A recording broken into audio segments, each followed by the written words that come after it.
Hello, what is up mga ma'am, sir, ma'am? Ako po si Ralph Cifra, isang visual artist from Manila. And today we are going to customize the 1/6 scale Captain America na statue from McFarlane Toys. Thank you very much Bro Depot for sending this statue for unboxing, review, and customization. So meron na tayong review nito mga ma'am, sir. Sa ating mga previous videos, meron na rin tayong Facebook Live on how I review yung mga statues natin and yung mga toys and collectibles. Right now, we are going to customize this. So, meron tayong base and yung statue itself. Okay? Kabit muna natin. Hindi. Ito muna.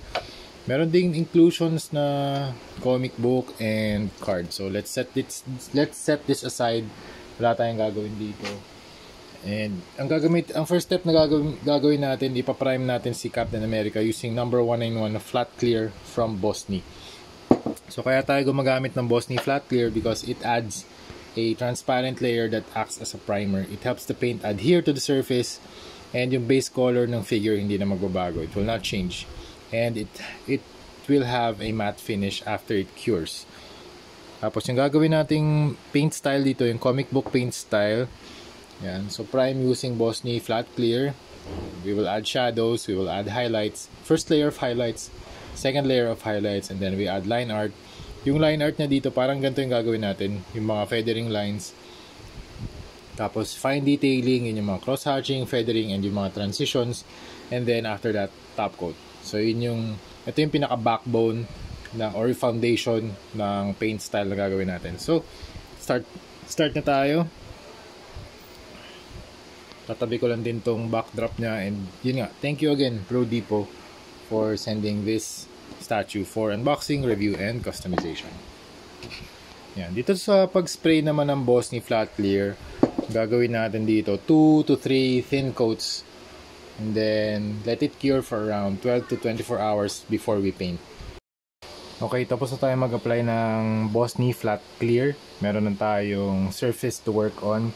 And then we have, ang technique na gagawin natin dito yung comic book paint style. So mag-add muna tayo ng shadows using Hero Paints, water-based acrylics, Prussian blue, and navy blue. So ito na muna yung colors na i-mix natin for our dark colors para makapag-add tayo ng shading. So yan, naglagay na ako dito offline ng medyo challenging lang yung scales, pero pagdating naman dito sa pag-add ng mga shadows, kunwari nawalan na ng paint yung brush natin, so pag nag-add tayong ganyan, pag medyo nawala na yung pigment sa brush, dina-dry brush ko dun sa next na area. So parang mas na-feather yung mga darks, yung mga dark shades. So teka, sample lang natin. So usually kunwari dito no, sa back, kunwari nag-apply tayo ng paint dito, tapos maubos na yung paint sa bristles, dina-dry brush ko over the next na mga surface, yung katabi, yung adjacent na surface, para merong transition. Yan. Kasi may texture siya eh. Yan. Di natin yung magagawa dun sa mga smooth surfaces. Pag smooth surfaces, yung brush strokes ko dito mas gestural. So ang movement ng brush ko, kunwari dito no, sa legs. Yan, kunwari dito sa legs no, yung movement ng brush. So point ko muna rito. Meron tayong starting point and yung ending point. So yung ending point, flicking motion yung gagawin natin. So kunwari dito tayo mag-start sa pinaka-dent ng kanyang muscle, then flick. In that case, nag-add siya ng feathering na area. Okay? So dito naman, start and then flick. Start and then flick. Ganun lang mga ma'am, sir. Okay, flick. Flick. Yan. Hindi nyo naman kailangan sobrang maging clean. Ako yun yung preference ko, hindi ko ginagawang super clean yung mga lines. Gusto ko merong pa ring very dynamic pa rin siya, very gestural. Yan. Tapos kung paano nyo malaman kung saan kayo mag-add ng mga shadows, usually yan nag-i-indicate dyan yung mga dented ng mga areas ng scalp. So kunwari dito sa knees, di ba? Meron kang shadow dito. Ayan, nagkakas na nga ng shadow yung yung figure. Pwede ka mag-add ng shadow dyan. Yan, sa ilalim. Click. Taas. Click. Dito rin. Click. Okay. Dito rin sa ilalim ng knees. Click. Start and end. Just start and end. Just flick, flick, flick. Okay. Pati dito sa seams ng damit, pwede kayong maglagay ng darker color dyan. Okay. Hindi lang dun sa muscles niya. So yun, gagawin natin yan sa lahat ng blue parts. Okay, done na tayo for the shadows. Next step, mag-add tayo ng highlights layer 1. So for the highlights layer 1, first layer of highlights, we're going to use ultra white, turquoise, and white primer. Okay, so we're going to mix these to create the first layer of our highlights. Okay, so same thing. The movement of our brush will still be press and flick. It's the flicking motion to create the gestural lines. Okay, so same thing here. Here. And don't worry about the details of how where you will put the shadows, where will you put the highlights. There can be multiple sources of light, so don't worry too much about the placement of highlights and shadows. The sculpt will be your guide. So if you have a deep part dito sa sculpt, yan ang indication na nandyan yung shadows, di ba? Pero kapag ganito, yung naka-bulge or nakaangat yung piece, yan yung indication na dyan yung highlights. So ganun yung concept natin. Okay, next layer will be a lighter shade dun sa first highlight natin. So mag-add lang tayo ng extra white pa para mas light yung color na i-apply natin dito. Okay, start tayo dito sa face. Teka, medyo dark na kasi. Zoom in natin . Also, I'm using a finer brush kasi medyo nasa detail part na tayo . Yan.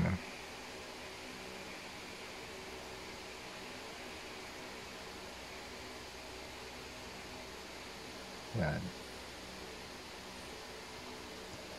Pwede natin basahin ng konti para medyo may konting flow. Kasi yung white, medyo malapot. Yan, okay.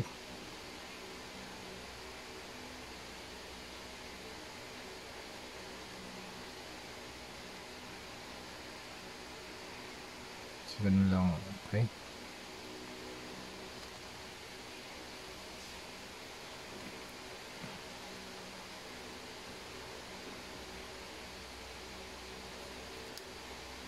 Dito naman sa textures,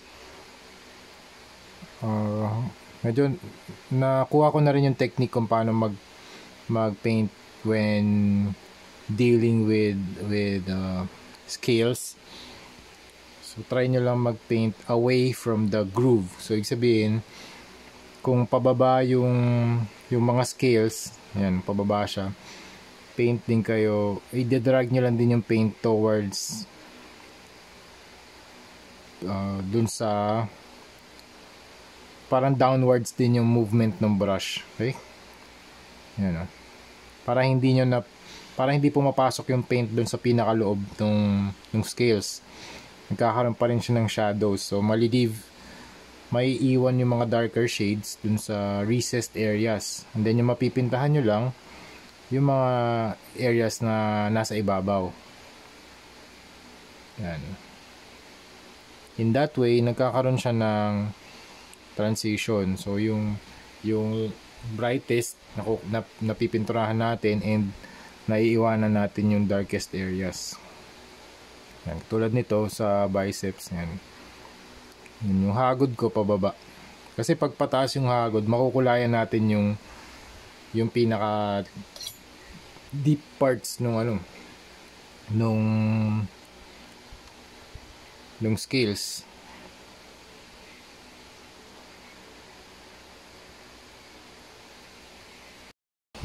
Okay, next step na gagawin natin kay Captain America. So tapos na yung shield, tapos na lahat ng mga gradients or comic book painting na ginawa natin.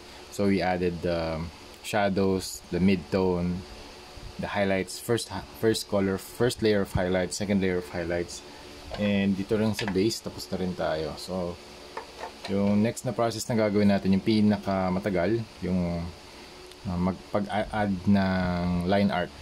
So we are going to use black acrylic paint para makagawa ng mga line art. So sa line art, pwede tayong gumawa ng mga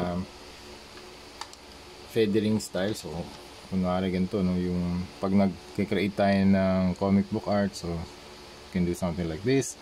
Tapos para makapag-create ng volume, we're going to add shadows, yung mga feathering lines na ganyan, cross hatching. Yan. So gagawin natin yan. Kung paano tayo mag-drawing sa 2D, i-apply natin sa 3D. Try natin dito sa mga scales. So ang technique na ginagawa ko dito, since nag-apply tayo ng shadows, hindi ko dinadaanan yung, hindi ako nag-overlay sa lahat ng blue na dinaanan natin. So para makita pa rin yung dark parts, kasi kung pipintahan natin lahat ng blue, yung nag-overlay siya, hindi na makikita yung dark blue. So it is recommended, I recommend na use black sparingly pag dito sa line art, para makita pa rin yung ibang colors. Sa mga hard to reach places, extend nyo na lang yung hand nyo, para, ay yung brush, para ma-reach yung ibang places, yung ibang crevices. Kasi statue to, hindi siya magagalaw, hindi rin siya matatanggal. So try natin dito sa kanyang face. Meron lang akong konting water. Yan, para dun sa yan, dito sa ilalim ng jaw, para dun sa mixture ng paint natin. Yan.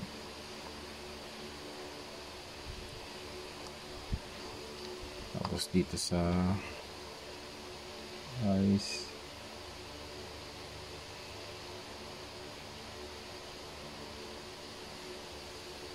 So yun yung gagawin natin sa lahat ng areas na madidilim. So yung mga deep areas, gagawa natin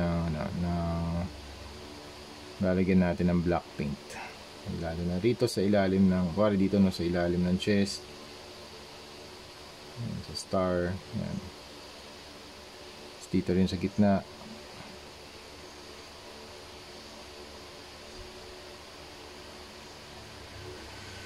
Pwede natin sundan yung ginawa ni McFarlane, di ba? Meron na kasi siyang line art dito eh.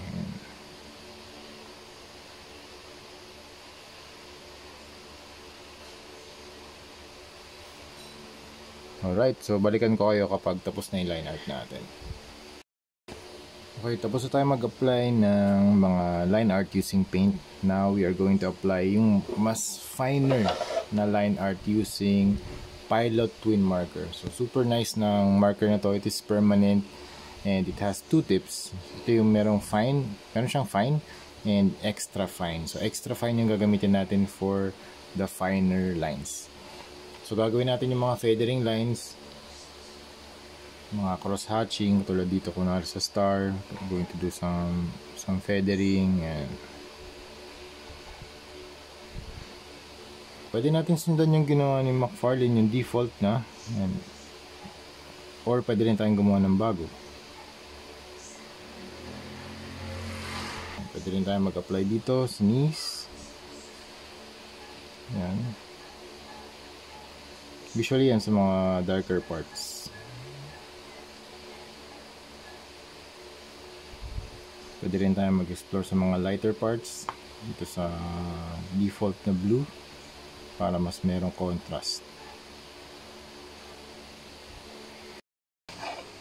Alright, that's it mga ma'am, sir, ma'am. We are done with the Captain America project. Thank you very much, Bro Depot, for sending this for unboxing, review, and customization. Sana marami pa tayong gagawing projects together, and I'm looking forward to that. I'm really happy with this sponsorship video. Super super nice product and super nice customer service din. Nagre-reply sila sa mga messages, and there are so many products dun sa Shopee page nila and sa Facebook page. Yan, punta lang kayo brodepot.com sa Facebook and brodepot.ph sa Shopee. So we are done with the Captain America project. Yun, recap lang natin. So nag-prime tayo ng flat clear, tapos nag-apply tayo ng shadows, nag-paint tayo ng highlights, first layer, and then second layer of highlights, and then line art, tapos yung mas fine na line art, and then nag-apply tayo ng top coat. So yun yung process na ginawa natin dito kay Captain America. So hopefully yung next natin si 1/6 scale na Spider-Man naman. So magre-request ulit tayo kay Bro Depot, and then tingnan natin kung ano yung mga next couple of projects natin. Thank you very much Bro Depot again for this sponsorship. And then tapos na tayo dito kay Captain America. And babalik na natin sa box to, tapos showcase na rin natin. Pupunta to sa Green Hills para makita nyo in person kung gusto nyo pumunta sa GH. Yan. So ito mas close up. Yan, 360 natin yung upper body. Yan, rotation. Yan, pati yung ilalim ng shield may ano na rin, ink work na rin. Parang ink din yung yung finish nito, pero paint yung ginamit natin. Pati yung shield, yan. Face, body, crotch, legs. Yan. So lahat nag-apply tayo ng line art. Pati yung loob nito. Pati yung loob niyan naka-paint din. Ayan. Painted din yan. Tsaka nag-spray tayo ng flat clear na top coat for protection. Alright, that's it. Thank you very much for watching, and see you sa next video. Bye bye.